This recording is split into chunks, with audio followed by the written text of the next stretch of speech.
Hello everybody, welcome back to a brand new video. My name is Vashal and this is Taleplay. It has been a while since I've actually made a video, so I'm really happy to be able to do another one. I know that I have been quite silent for a couple of weeks, maybe months now, but Armea has been posting, so I hope that you guys have been enjoying the Animal Crossing videos. In today's video, we're gonna do a little bit something different, so we're going outside of the farming and simulator kind of area, but we're still sticking with a little bit of simulation where we are playing No Plan B. So No Plan B is a topside tactical shooter where you choose to play by 4 factions, at least at this point in time. So the 4 factions are the SWAT team, you have the FBI, you have the robbers, and you also have the gangsters. The game is quite simple in its design and style, and I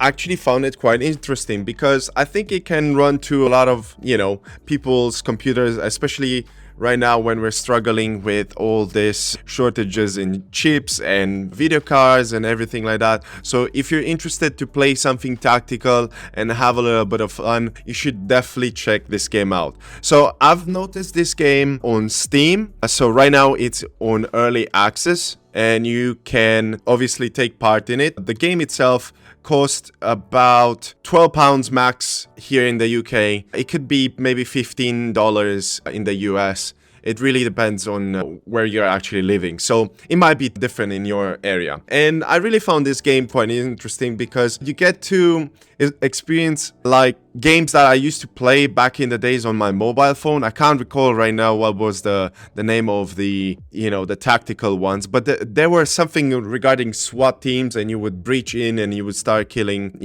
the enemy forces. But this game takes the whole strategy level to a whole new level. It's quite simplistic at first. When you have your missions, what you have to do is have a breach in and eliminate your target, and you can do them through different areas. If, for example, you can kick the door open and start, going in and guns blazing and start shooting, which is, in my opinion, dangerous, situation. But obviously, in a situation like a SWAT team where you're going in an armed robbery or something like that and you're trying to defend, that can be quite dangerous anyway. So maybe kicking the door is not always the right thing to do unless you're sure that area is safe. Normally it's procedurally generated that way. The position of your enemies always change, so you don't know exactly what you're going against. So that gives replayability. So you definitely need to,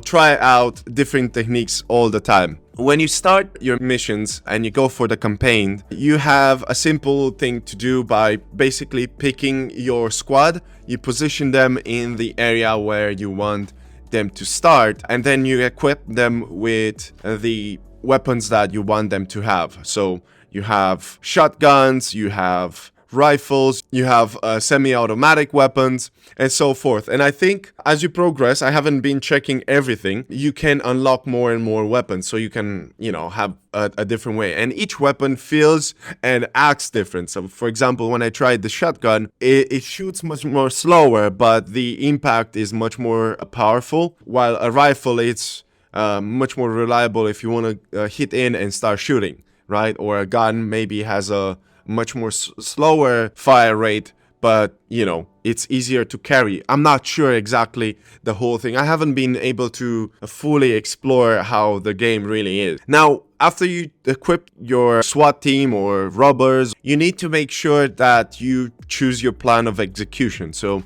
you will either breach in by breaking the door, or you would throw a flash grenade, or you will go through the windows and stuff like that. But you have to be very careful because the flashbangs interact with areas in the vicinity, such as breaking windows and stuff like that. So you could expose yourself. So each decision that you make can really change the outcome of everything. And what makes the whole game interesting is that the soldiers that you put them out, or your team of gangster or something, they have a health, they have a fatigue. And what happens is, after a certain mission, they get tired. If they got injured, they will join the next mission with a lower health, because you will have the same squad. Later on into the game, you can actually assign them skills and make them much more powerful, be able to heal them, or maybe rejuvenate their stamina. Some of them run out of ammo.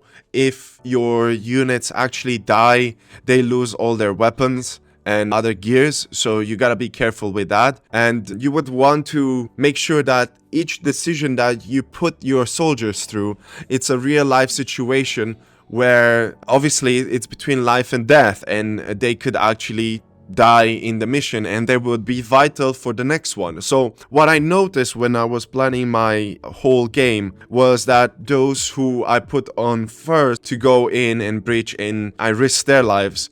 In the next mission, I had to put them in the back, so there would be a follow-up with the rest of the team, because I would risk them having them always the front men. Otherwise, I would get them killed on the next mission or something like that. So you gotta be very careful with this one. Each situation can change because it's a procedurally generated kind of mission, and yeah, it's quite interesting. The control is quite simple, but you do need to follow the tutorial in order for you to understand how is the stopwatch working, so that way you make sure that your teammates start in the same place, or their coordinated actions in such a way that you don't make mistakes. I'm quite new to this kind of genre, so for me it was fairly difficult in some areas, and I died at first when I first tried the game. So the game may seem simple, but it can be quite punishing at times, especially if you're trying to follow the campaign and you're trying to get all the missions through with all your unit. It's not an easy task to do, so definitely you have to keep that in mind. If you do like this kind of games, if you enjoy like some sort of XCOM combined with SWAT team and stuff like that, you'll definitely enjoy this game because it has so much potential. One thing that the developers said that they will do, and I think that this thing is already in the game, you can actually create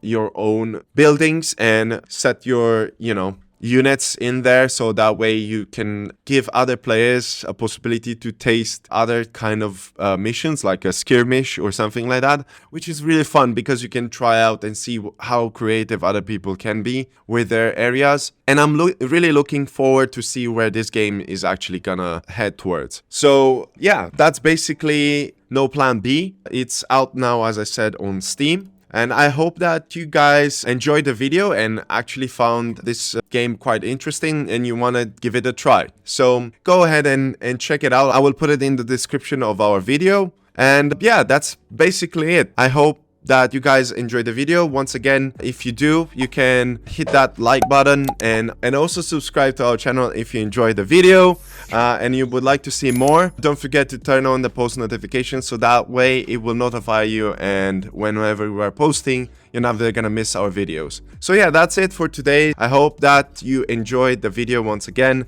My name is Vashal and this is Taleplay. So I look forward to make more videos and come back on YouTube because I've been quite absent recently. So yeah, anyway, thank you very much and I'll see you guys on the next video. Take care. Peace.